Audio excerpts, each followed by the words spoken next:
नमस्कार, विनास किचनमध्ये स्वागत आहे आपलं. चला, आज मी बनवते भोपळ्याची भाजी.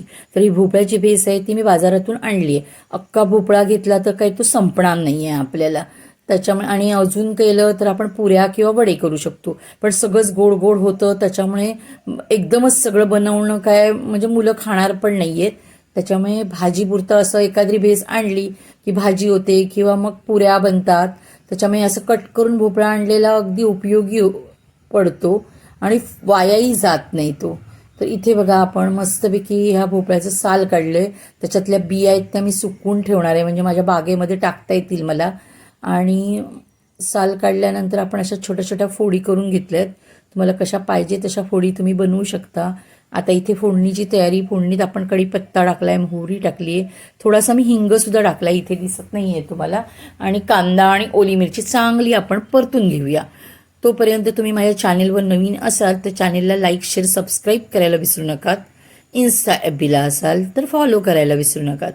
तर इथे बघा, आपण मिरच्या टाकून छान अशी फोडणी परतून घेतोय. आता थोडीशी आपण हळद टाकूया ह्याच्यामध्ये आणि ती जरा फोडणीत अशी परतून घेऊया. आणि त्याच्यानंतर आपण कट करून घेतलेला जो भोपळा आहे ना, तर तो टाकूया. तर इथे मी बघा असा भोपळा टाकते. त्या फोड्यांना जरा थोडंसं पाण्यातून काढून घेतलं आहे मी आणि नंतर भोपळ्याच्या फोडी टाकल्या आहेत आतमध्ये. तर एकदा पाण्यातून काढून घ्यायचं. तर छान असं फिरवते बघा. मी आत्ता काय ह्या भोपळ्याच्या भाजीमध्ये पाणी टाकणार नाही आहे, कारण मला जेव्हा जेव्हा मी भोपळा आणते तेव्हा कधी पाणी लागत नाही. वाफेवर छान भाजी शिजते. भोपळ्यात पाणी भरपूर असतं. तर ह्याच्यावर तर आपण झाकण ठेवूया आणि ह्याला जरा वाफ देऊया, म्हणजे थोडं पाणी सुटेल आणि भाजी पण बऱ्यापैकी आपली शिजेल. तर इथे बघा, मी झाकण ठेवलंय. तुम्हाला जर पाहिजे असेल तर झाकणावर पाणी ठेवा आणि लागलं भाजीत पाणी तर ते गरम टाका, म्हणजे चव बिघडणार नाही. तर अजून एकदा मी झाकण ठेवणार आहे, कारण अजून थोडीशी भाजी शिजली पाहिजे. तर मी परत झाकण ठेवते. हे बघा, आता आपली भाजी इथे बऱ्यापैकी शिजली आहे. तर ह्या भाज्या असतात ना, तर थोड्याशा कमी होतात वाफ लागल्यानंतर.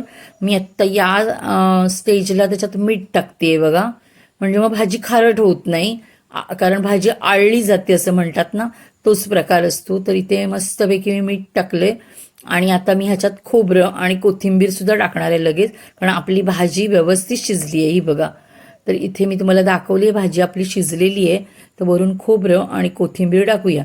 आता मी ही भाजी दाखवली आहे. भाजी तुम्हाला आवडली तर एक लाईक आणि आपल्या व्हिडिओला एक हाईप द्यायला विसरू नका तुम्ही. तर वरून कोथिंबीर सुद्धा टाकली आहे. तर मस्तपैकी अशी मालवणी पद्धतीने तुम्ही सुद्धा भोपळ्याची भाजी तयार करा. तर बघा, आता आपण एका प्लेटमध्ये घेऊया.